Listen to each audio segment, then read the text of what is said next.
Semarang.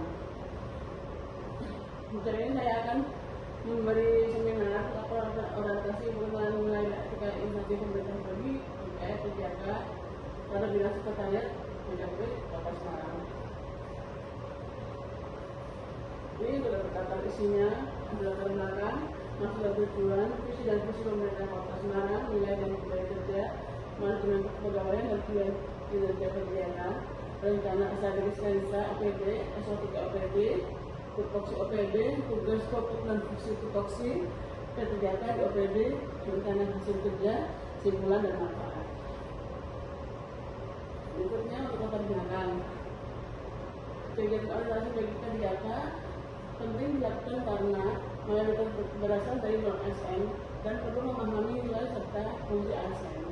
Orientasi bertujuan membentuk wawasan kebangsaan, kepribadian, etika, serta kompetensi melalui pendidikan dan pelatihan terintegrasi. Di Kota Semarang, orientasi dilaksanakan oleh BKP sesuai kurikulum dan sistem lain, serta hanya dilakukan satu kali selama menjadi kegiatan masuk pada peraturan lain nomor 15 tahun 2020. Ini maksud dan tujuan. Maksudnya, orientasi bertujuan untuk mengenalkan tugas, fungsi, nilai, dan etika ASN pada kegiatan, serta membekali peserta agar mampu mengaktualisasi nilai dasar ASN akhlak yang mengintegrasikan hasil orientasi dalam pelaksanaan tugas. Tujuannya meningkatkan pemahaman peserta terhadap program orientasi nilai dan etika instansi pemerintah, membentuk kemampuan peserta dalam mengaktualisasikan nilai dasar ASN beranak dan dalam lingkungan kerja. Berikutnya, visi dan misi pemerintah Kota Semarang. Ini sudah visi terbaru? Iya, yang terbaru. Yang tahun 2025-2030. Sesuai dengan Undang-Undang Nomor 23 Tahun 2012, pemerintah Kota Semarang prinsip berencana membangun daerah sebagai bagian dari sistem pembangunan nasional. Visi Kota Semarang 2025-2030 adalah menjadi pusat ekonomi yang maju, berkeadilan sosial, lestari dan inklusif. Untuk mewujudkannya, dirumuskan 7 visi utama, yaitu 1. Pemerataan pendidikan dan kesejahteraan sosial dalam semangat kebinekaan. 2. Pelayanan kesehatan menyeluruh dengan fokus pada pencegahan dan rehabilitasi. 3. Pemenuhan kebutuhan dasar seperti pangan, sandang, dan papan. 4. Penguatan ekonomi inklusif berbasis organisasi lokal dan teknologi digital. 5. Pengembangan infrastruktur dan terhubung dan berkelanjutan. 6. Pengelolaan lingkungan kota yang tangguh dan mengendalikan banjir setara. 7. Tata kelola pemerintahan yang bersih, berkualitas dan berbasis kota cerdas. Selanjutnya, nilai dan budaya kerja pemerintah Kota Semarang. Penilaian terhadap organisasi perangkat daerah dilakukan setiap tahun berdasarkan data dan informasi yang dikumpulkan dalam bentuk dokumentasi, dokumen pendataan, laporan evaluasi, dan serta hasil observasi dan wawancara oleh berbagai organisasi. Budaya kerja pemerintah Kota Semarang diatur dalam Peraturan Nomor 37 Tahun 2022 yang menekankan implementasi reformasi birokrasi melalui penerapan core value dan employer branding ASN. Kita konsisten dalam pola pikir, perilaku dan tindakan untuk mendukung pelaksanaan tugas pemerintahan dan pelayanan publik. Selanjutnya, manajemen kepegawaian dan penilaian kinerja kegiatan. Manajemen kepegawaian kegiatan dilaksanakan berdasarkan sistem merit dengan mempertimbangkan kualifikasi, kompetensi, dan kinerja. Cakupannya meliputi seluruh aspek kepegawaian seperti pengadaan, penilaian kerja, hak dan kewajiban, gaji, pengembangan kompetensi, hingga memasuk beban kerja. Program pelaksanaannya didasarkan pada beberapa regulasi antara lain: 1. PP Nomor 29 Tahun 2015 tentang manajemen kegiatan. 2. Perpres Nomor 98 Tahun 2020 tentang gaji dan tunjangan kegiatan. 3. Permendagri Nomor 6 Tahun 2021 tentang teknik pemberian gaji dan tunjangan. 4. Permentan RB Nomor 7 Tahun 2023 tentang kenaikan gaji berkala. 5. dan istimewa bagi PTK. Penilaian kerja P3K dilakukan berdasarkan kerja individu dan organisasi dengan mengembangkan target hasil manfaat dan jumlah kerja guna menjamin efektivitas pencapaian kerja. Sesuai PP nomor 49 tahun 2018 pasal 39 ketika memiliki hak atas pengembangan kompetensi secara adil.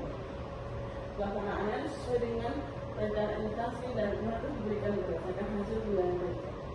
Selanjutnya, rencana OPD. Dan langsung yang diintervensinya saja. Apa tugas pokok fungsi? Tidak boleh juga. Betul Pak. FNDMD Kota Semarang 2021-2026 berdasarkan Perda Nomor 6 Tahun 2021 merupakan pedoman pembangunan jangka menengah yang masih digunakan hingga saat ini karena FNDMD 2025 tahun 2030 masih dalam proses pengesahan. Tadi ya. Iya. Ini SOPKPD atau susunan organisasi.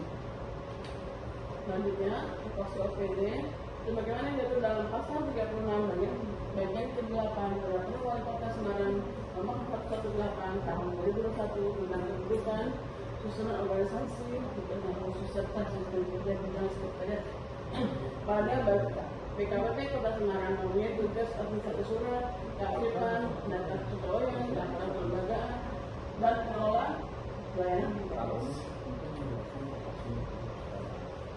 Tugas pokok dan fungsi termasuk P3K di OPD atau unit kerja.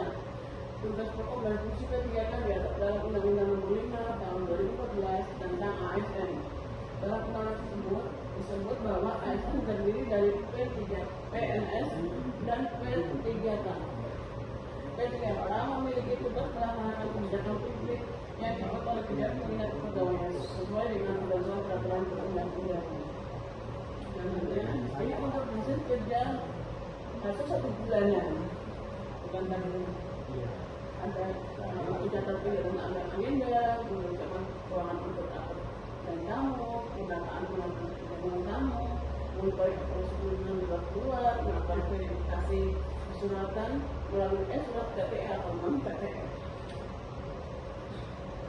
Selanjutnya, untuk kesimpulan, orientasi pemerintah dengan perjanjian kerja tahun 2025 dan tanggal 15 Juli 2025 sampai dengan 29 sampai dengan 30 Juli 2025 yang dilaksanakan di BKPP Kota Semarang, Gedung Wawasan Balai Kota, lantai 5, dan orientasi P3K tahap 2 dilakukan oleh kelas secara klasikal dan dilaksanakan di BKPP Kawati Kota Semarang, sehingga peserta dapat berbekali dengan pengetahuan, sikap dan perilaku tentang nilai dan etika pada instansi pemerintah dalam mendukung tercapainya visi dan visi organisasi.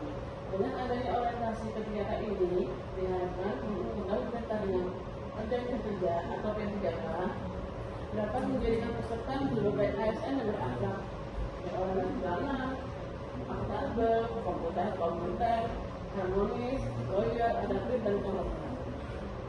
Selanjutnya, untuk terakhir ini mas, manfaat dari orientasi pegawai pemerintah dengan perjanjian kerja tahun 2025 sebagai berikut: mengetahui dan memahami tugas dan fungsi ASN, mengenali nilai dan etika pada instansi pemerintah, dan bisa melaksanakan tugas jabatannya dalam mendukung pencapaian visi organisasi, mampu mengaktualisasikan nilai-nilai ASN yang berakhlak, serta dapat melaksanakan tugas yang menjadi kewajibannya dengan penuh tanggung jawab, membutuhkan sebagai ASN yang berkualitas, disiplin, jujur, tetap bertanggung jawab, melayani masyarakat dengan sebaik-baiknya. Oke, itu dari orientasi saya. Lalu ada semacam yang ditanyakan atau tidak ada yang ditanyakan? Terima kasih. Assalamualaikum warahmatullahi wabarakatuh.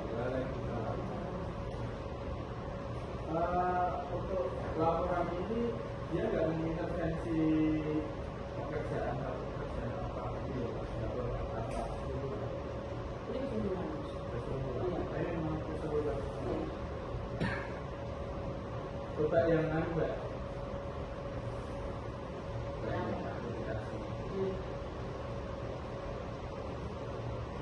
satu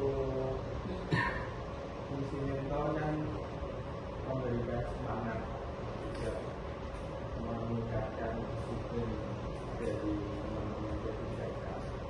Dan ini kan salah satu tugasnya Mbak Eka kan ada di sini. Nanti sewaktu-waktu saya kasih tantangan, Mbak Eka kan banyak berkecimpung di surat muka. Jadi nanti mulai saya coba menyampaikan agenda surat harian itu Mbak Eka. Itu begitu selesai akhir hari dilaporkan ke Pak Adnan, Pak ini agendanya ini terus nanti oke, saya nanti yang mengingatkan karena tugas dari mentor memberikan motivasi, kemudian membagi tugas ke orang. Ya, ya. Ya, Mas. Terima kasih. Ya, Bu Lilis ada tanda Pak.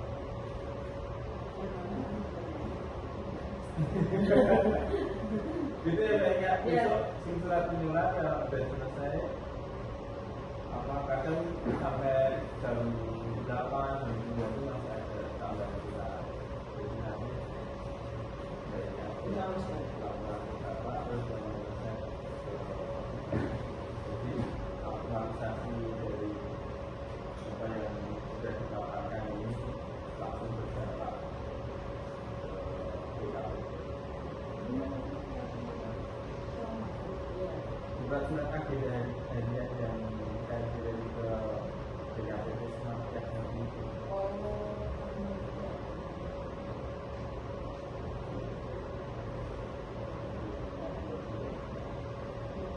Yeay.